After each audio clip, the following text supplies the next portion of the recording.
Ukraine போர் தொடங்கிய பிறகு Russia மீது அமெரிக்கா மற்றும் ஐரோப்பிய நாடுகள் பல்வேறு பொருளாதார தடைகளை விதித்தன. இதன் காரணமாக ரஷ்யாவிலிருந்து எண்ணெய் வாங்கும் நாடுகளின் மீது உலக நாடுகளின் கவனம் திரும்பியது.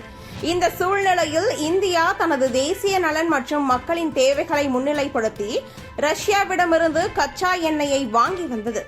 இந்தியாவின் இந்த முடிவை சில மேற்கத்திய நாடுகள் விமர்சித்தாலும் இந்தியா தனது நிலைப்பாட்டில் உறுதியாக இருந்து வந்தது. இந்த நிலையில் பின்லாந்து வெளியுறவுத்துறை அமைச்சர் தெரிவித்துள்ள கருத்து சர்வதேச அரங்கில் பெரும் கவனத்தை ஈர்த்துள்ளது. அவர் கூறுகையில், இந்தியா ரஷ்யாவிடமிருந்து வாங்கும் எண்ணெய் சர்வதேச விதிமுறைகளுக்கும் உலக நாடுகள் நிர்ணயித்துள்ள விலை வரம்புகளுக்கும் உட்பட்டதாகவே உள்ளது என்று தெரிவித்தார். எனவே இந்தியா எந்தவிதமான சர்வதேச சட்டத்தையும் மீறவில்லை என்றும் அவர் தெளிவுபடுத்தியுள்ளார். இது இந்தியாவின் நிலைப்பாட்டிற்கு கிடைத்துள்ள முக்கியமான ஆதரவாக பார்க்கப்படுகிறது.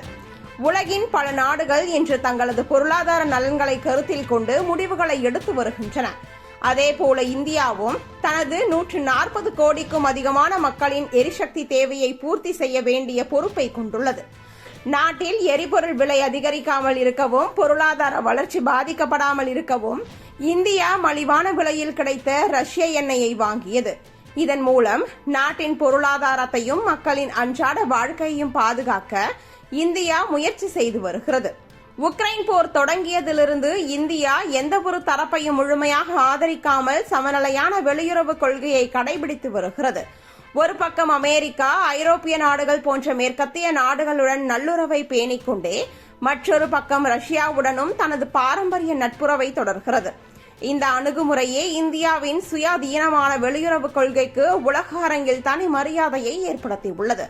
பின்லாந்து அமைச்சரின் இந்த ஆதரவு வெறும் கருத்தாக மட்டுமல்லாமல் இந்தியாவின் உலகளாவிய முக்கியத்துவம் அதிகரித்து வருவதற்கான ஒரு சான்றாகவும் பார்க்கப்படுகிறது. கடந்த சில ஆண்டுகளில் இந்திய பொருளாதாரம், தொழில்நுட்பம், பாதுகாப்பு, விண்வெளி மற்றும் சர்வதேச தூதரக உறவுகள் உள்ளிட்ட பல துறைகளில் கணிசமான முன்னேற்றத்தை அடைந்துள்ளது. இதன் விளைவாக உலக நாடுகள் இந்தியாவின் கருத்துக்களையும் முடிவுகளையும் அதிக மரியாதையுடன் அணுகத் தொடங்கியுள்ளன.